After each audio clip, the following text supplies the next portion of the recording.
Se tem uma pergunta que eu vivo recebendo ao ler os comentários é: Luan, o que você acha dessa empresa? Luan, o que você acha da outra? Às vezes a pessoa só quer minha opinião mais breve a respeito daquela empresa, o que eu acho, o que eu não acho. Lá na comunidade, a gente acaba fazendo até vídeos exclusivos específicos de algumas empresas que não estão muito aí, né? No comentário do povão, vamos dizer assim. Por exemplo, Embraer. O pessoal não fala muito. Então, algumas empresas a gente comenta lá. Mas nesse vídeo eu pensei o seguinte: por que não comentar a respeito das queridinhas do investidor pessoa física aqui no Brasil? É sobre isso que a gente vai tratar nesse vídeo. Vem comigo. Salve, salve, investidor, como é que você está? E como que eu vou pegar aqui as queridinhas do investidor pessoa física? Tem um ranking aqui que está no Investidor 10, olha só. Quando a gente abre aqui a tela do Investidor 10, a gente vem aqui, ó, ações, e tem aqui ranking de ações. Vou clicar aqui em todos. E aí tem mais baratas, maiores dividend yield, valor de mercado e tem as mais queridas, as mais queridas. Eu vou aqui em ver todas. Eu vou pegar só as 20 primeiras, né?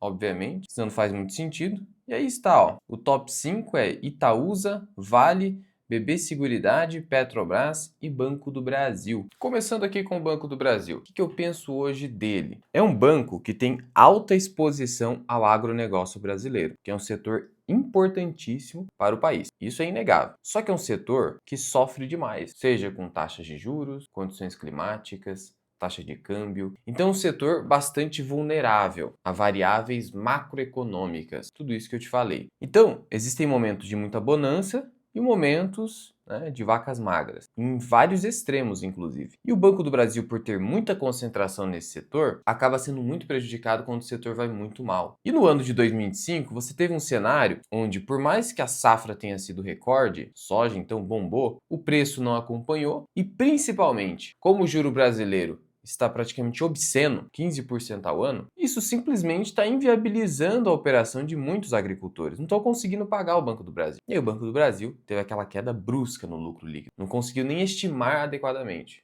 Errou no guidance, feio. Isso, então, fez o lucro desabar 50%, fez o Banco do Brasil errar feio no guidance, fez o Banco do Brasil perder market share. No ano passado, o Banco do Brasil tinha atingido 50% de participação no agronegócio. Agora caiu para 48%. E você vai me perguntar, Luan, por que isso acontece? Por que ele perdeu? Porque ele começou a ser mais conservador na hora de conceder crédito. Na hora de aprovar lá um financiamento, um empréstimo, o agente do Banco do Brasil ficou mais restritivo. E aí, essa parcela de mercado que acaba sendo perdida, ela acaba sendo perdida para quem? Para outro concorrente. O Bradesco, por exemplo, está avançando no agro, está pegando um pouco dessa fatia. E é assim que funciona com a empresa cíclica. O problema dela sofrer é isso, ela começa a perder fatia de mercado. Ou seja, o resultado da empresa tende a não ficar tão bom quanto era antes, ou pode levar um tempo para voltar àquele patamar anterior. Então esse é o problema da empresa muito cíclica, que sofre e acaba sendo obrigada, principalmente no setor financeiro, a ser mais conservadora. Mas a situação atual é reversível. Então não tem nada aqui longe disso acontecer, do Banco do Brasil quebrar, de o banco começar a dar prejuízo,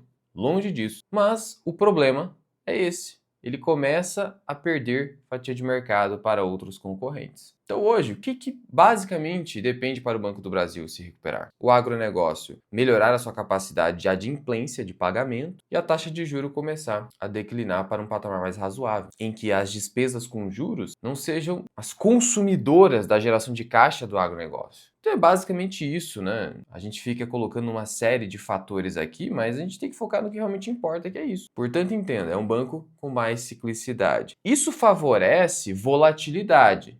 E volatilidade favorece o investidor que quer comprar bem barato. E aí a gente tem um dilema, porque nesses momentos em que o lucro desaba, o índice preço-lucro ele dispara. Então olha só, quando o Banco do Brasil estava lucrando bem mais do que hoje, ele estava com o índice preço-lucro de 5 vezes, 5 alguma coisa. Agora disparou para 10. E aí, de acordo com a perspectiva clássica do índice preço-lucro, quanto maior, mais cara a empresa está. E de fato, olhando só para a foto, o hoje, Banco do Brasil estaria mais caro. Só que essa foto não diz toda a realidade da empresa, não reflete a capacidade de longo prazo da empresa. E a longo prazo, obviamente, a empresa não vai gerar somente 15 a 18 bilhões de reais de lucro líquido. Não é razoável pensar dessa forma. Então o dilema é, quando eu olho para a foto, a empresa está cara, eu não compro. Ainda mais porque, mesmo a R$ 22 aproximadamente, como o banco teve queda no lucro e queda no payout, não vai pagar nem 6% de dividend yield. Um banco que é visto como uma empresa de dividendos. Então se eu fico só no que está hoje, eu não compraria porque o banco está caro. Mas se eu considerar que a realidade atual é reversível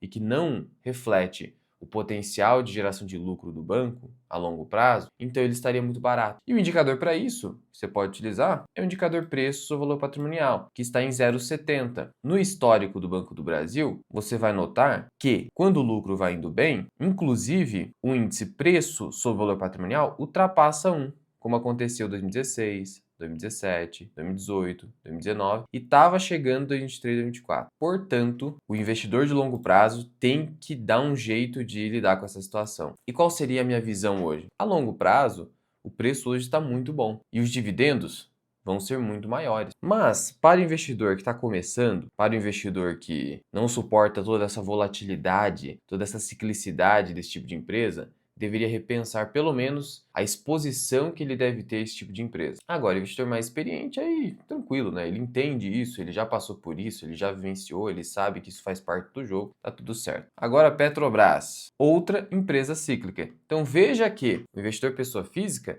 ele tá bem focado em empresa cíclica. E isso pode ser um problema, porque ele vai acabar fazendo merda, vai acabar vendendo fundo. É o que a gente acaba vendo muito. E nessa lista, pegando a lista aqui, ó, só a primeira página, a gente vê, por exemplo, cara, ó, Cosan não era para o investidor estar interessado em Cosan, em Raizen. Não tem, por exemplo, Odontoprev. Isso é muito esquisito. Eu até fiz um vídeo recente de Odontoprev, que é o DPV3, e o que me estranha é o fato de que essa empresa é extremamente conservadora, de dividendos, e quando a gente vai aqui na composição acionária, é uma empresa controlada pelo Bradesco, e aí, olha só, no free float, que são as ações em circulação. Pessoa física não é nem 5%. Então a pessoa física, você tem que desconfiar onde está a pessoa física. Porque a pessoa física está muito em oi, estava até então. Fica focada em empresa cíclica, que é mais difícil de você gerir no portfólio, de acompanhar, de comprar no preço certo. E esse tipo de empresa aqui, ó, pessoa física não está nem aí. Então você deveria começar a repensar isso também. Mas voltando para a Petrobras, outra empresa que está bastante descontada, mas é muito cíclica, é petróleo. Petróleo. O petróleo hoje está ali segurando nos $60 o barril. Petrobras hoje é barata? É se o petróleo não cair abaixo de $50. Então essa é a premissa básica, porque a Petrobras é a empresa que tem o melhor lifting cost, o quanto que ela gasta para extrair petróleo do país.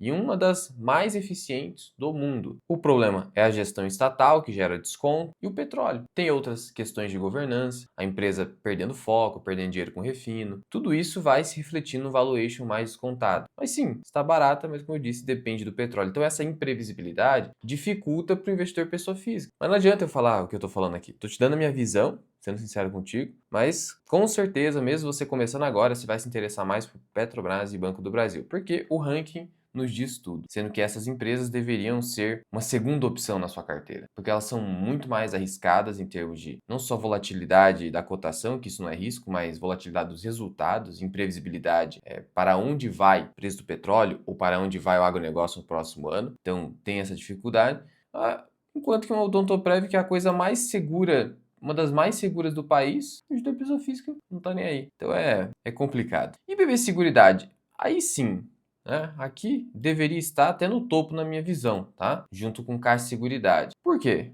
Ó, é uma empresa que hoje está descontada. Esse índice preço-lucro é abaixo da média, tanto do histórico da empresa, negociando a 10 vezes lucro, quanto de pares do setor. Ó, o setor está negociando até IRB, negociando a um múltiplo maior que a BB Seguridade hoje em dia. Porto Seguro também é maior, Caixa Seguridade é maior, portanto essa aqui é interessante. Claro, a gente tem um problema hoje com as seguradoras que faz parte, né, algo intrínseco a esse setor, que é uma forte dependência do resultado financeiro, que é o quanto a empresa ganha com juros, daquele caixa que está lá aplicado, que não pertence à seguradora, tá?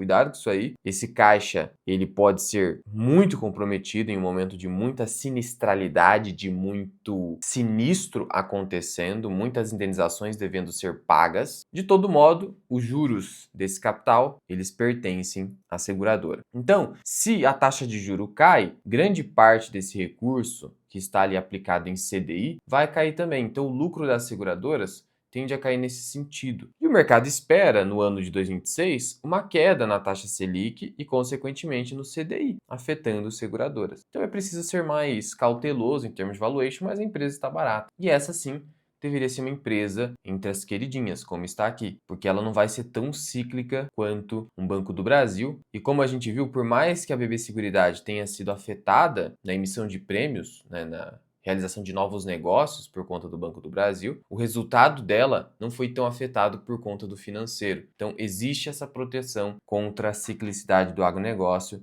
justamente por ser um negócio de seguros. Próxima ação, Vale, de novo, cíclica. Olha só, aqui a gente está falando de minério de ferro. Claro que commodity, por ser um material essencial para a economia, pode e às vezes até deve compor um pedaço da nossa carteira. Mas o problema é que, com esse tipo de empresa, você não tem um mínimo de previsão para onde vai o lucro. O lucro pode, no mês que vem, desabar, porque o preço da commodity desabou. Claro, primeiro desaba o preço, passa um período, faz os negócios e aí cai.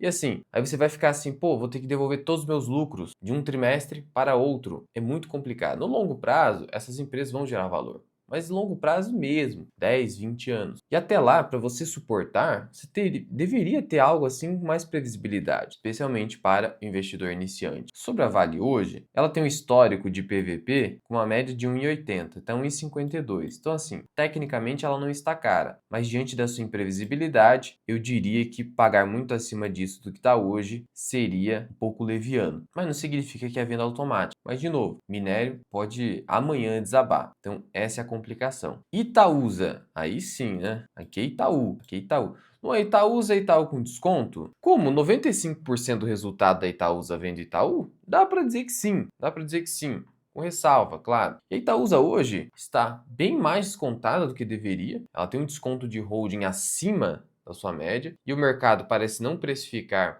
o fim da ineficiência fiscal nos juros sobre capital próprio a partir de 2027. Eu fiz um vídeo dedicado a Itaúsa, caso você queira procurar aqui no canal, mas o fato é que ela está mais descontada do que o Itaú em si. Então hoje, pensando hoje, sim, Itaúsa faria mais sentido que o Itaú. E como o Itaú é um banco nada cíclico, com resultados bem mais previsíveis, faz muito mais sentido para o investidor que está começando pensar numa Itaúsa do que o Banco do Brasil, pelo menos lá no topo da sua carteira. O topo da sua carteira de ações deveria ser ocupado por ações mais seguras e previsíveis. E aquelas mais cíclicas, mais imprevisíveis, podem te dar um potencial de retorno maior quando você compra nas grandes quedas, você deveria deixar mais aqui para baixo. Mas enfim, então assim, dessas aqui, eu diria que aquelas que deveriam ocupar o topo seria BB Seguridade e Itaú, mas não é assim que funciona, né? E Semig, outra empresa que eu fiz um vídeo recente. Detalhe, Semig 4 não possui tag along. Se estiver no seu filtro fundamentalista não investir em empresas ou ações sem tag along, ela estaria de fora. Mas falando da empresa em si, como é uma elétrica, você tem uma previsibilidade maior nos resultados. Então, sim, né? Semig deveria estar aqui. É uma empresa que entregou muito valor nos últimos 10 anos, melhorou muito, mas os lucros não crescem tanto ao longo do tempo. Eles cresceram aí nos últimos 15 anos a uma taxa de 5% ao ano. Então você precisa pagar muito barato. Mas sim, deveria estar aqui. Distribuidora de energia, você tem uma receita muito previsível, então Semig sim. Caixa Seguridade. Caixa Seguridade é ainda mais previsível do que BB Seguridade. Nesse ano de 2025, a única parte negativa na Caixa Seguridade foi o quê? Foi o menor volume de emissão de seguro prestamista. Por quê? Porque a atividade bancária ficou um pouco mais retida, né? Afinal de contas, as pessoas com esse juro muito elevado passaram a pensar 2, 3, 4 vezes antes de ir atrás do banco. Então, você teve aí um prestamista caindo, mas isso não afetou o resultado como um todo. A empresa continuou crescendo lucro líquido, ela domina o seguro habitacional, cresce muito no residencial, capitalização em previdência é muito forte, então Caixa Seguridade é um negócio muito bom. Então aqui desse topo, o que eu diria? Tinha que estar aqui em cima, Caixa Seguridade, Itaúsa, BB Seguridade, e aí depois CEMIG e depois as demais. Taesa, né? Taesa também é um negócio muito previsível. É o filé do setor elétrico. Tinha que estar acima da CEMIG, inclusive. O problema é que ela não oferece muito desconto. Inclusive, esse índice preço-lucro, ele não é verdadeiro quando você olha para os sites. Por quê? Porque ele está levando em conta o resultado IFRS. O problema do IFRS é que ele não reflete a geração de caixa efetiva da empresa. E aí você precisa olhar para o resultado regulatório. Pelo resultado regulatório, uma Taesa hoje negocia mais de 12 até 13 vezes lucro. E aí já não é um múltiplo assim, né, tão atrativo. Então o único problema da Taesa é o fato de que ela não é muito barata. Mas afora isso, deveria também ser um negócio que está ali no topo do interesse dos investidores. Afinal de contas, cara, esse aqui é um negócio que a previsibilidade é tipo uma assinatura. E detalhe, a empresa ganha simplesmente pela disponibilização. Imagina você ganhar dinheiro pela simples disponibilização. Não precisa nem ter o uso efetivo. Então é muito bom esse negócio. E aí, por atrair muitos competidores, a rentabilidade desses negócios tende a cair. Porque daí você, como transmissora, vai lá, participa de um leilão e acaba oferecendo um desconto muito alto em cima da receita anual permitida. E aí você tem uma rentabilidade mais baixa. Então a competição vai reduzir a rentabilidade desse negócio, mas a previsibilidade não mudou nada, continua excelente. Na sequência tem a Isa Energia, também outro negócio de transmissão. O negócio em si é bom, ela não é tão boa quanto a Taesa, que tem margem líquida e ROI superior, tá? Tem esses dois indicadores, tanto de lucratividade quanto de rentabilidade superiores. Então, eu ficaria com a Taesa sem sombra de dúvida. Também não há tag along, e aqui também não é o múltiplo correto, porque está refletindo o resultado do IFRS. Particularmente fico com a Taesa, não vejo motivo para optar por Isa Energia. Mas também, um negócio de transmissão em si, qualquer uma, seja Alupar, Isa, Taesa já está valendo a pena para investidor pessoa física. E a Inveg, olha só, mesmo que não seja do grupo Dividendos, está aqui por ser uma empresa incrível. Obviamente que o dividend yield vai ser baixo, está 5% aqui porque a empresa distribuiu de forma extraordinária com a tributação dos dividendos, mas no final das contas é uma empresa que vai negociar múltiplos de 30 vezes. Quando a empresa caiu para 35, lá na comunidade nós compramos, fizemos vídeo aqui no canal. Esse aqui é o tipo de empresa, cara, que dificilmente uma grande queda não vai ser uma oportunidade. E sim, essa aqui deveria estar aqui na lista e até acima das outras ali que são mais cíclicas. O nível de rentabilidade desse negócio é incrível, né? Muito acima de 20%. Isso é muito raro na maioria das empresas da Bolsa Brasileira. Temos a Copasa, que subiu mais de 100% no ano por conta da privatização. Evidente que hoje a empresa negocia múltiplos bem acima do seu histórico. Como a gente está falando aqui de empresas de saneamento, negociar mais de 12 vezes lucro já é doideira. Então hoje ela está muito próxima do que seria o preço justo, que ela não vai crescer tanto ao longo do tempo. Mas também é uma boa empresa, saneamento básico, outro setor. Você pega ali Sabesp, Copasa, Sanepar, é quase um tanto faz. Eu prefiro a Sanepar, particularmente. A Sabesp ela se tornou superior pós-privatização, mas antes da privatização, Sanepar era o topo. Mas assim, qualquer uma das três que você comprar, dificilmente, desde que você não pague caro demais, você vai perder dinheiro. Porque afinal de contas, elas têm um monopólio onde elas atuam, nos municípios que elas possuem contrato. E esse é um serviço essencial, simplesmente essencial, ainda com contrato de longo prazo junto ao poder público municipal. O risco está muito mais aqui em o governo, por conta de populismo, não aprovar uma determinada revisão tarifária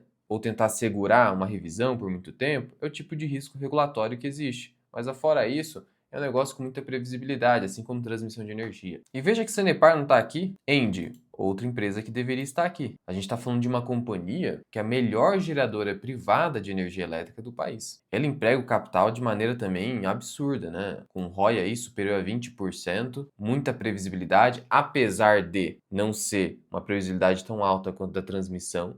Que aqui a empresa gera e vende energia, tem lá seus altos e baixos. A energia elétrica é uma commodity, né? Não interessa de onde que vem essa energia elétrica. Aqui, claro, 100% de fontes renováveis hoje em dia, isso gera uma boa reputação para a empresa, mas afora isso, não existe um diferencial. Então há momentos em que a empresa vai perder dinheiro ou ela não vai conseguir produzir tanto com o regulador limitando a produção, como está acontecendo hoje, porque desde 2023 a gente tem um cenário de excesso de energia, mas isso vai se normalizar. E, eventualmente, a gente pode ter o papel performando melhor, pagando mais dividendos. É um negócio que deveria sim estar aqui. E, na minha opinião, até acima da CEMIG, por ser inteiramente privada e por ser uma empresa excepcional, como é o caso da Engie. Está barata? Olha, mais ou menos. É que hoje a empresa está com uma dívida alta, está pagando muito juro. com o juro caindo, ela estaria sim um pouco barata. Mas é o tipo de empresa que não consegue pagar muito barato justamente porque é muito boa. Itaú, vou dispensar comentários, né? É o melhor banco privado do país. Deveria estar muito lá em cima. Então, isso aqui é um erro, tá? O pessoal ignorar o Itaú, deixar aqui embaixo e colocar o Banco do Brasil aqui em cima. Mas muito bem. Bradesco, com a troca de gestão, melhorou bastante. Só que, sinceramente, Banco do Brasil acaba sendo superior.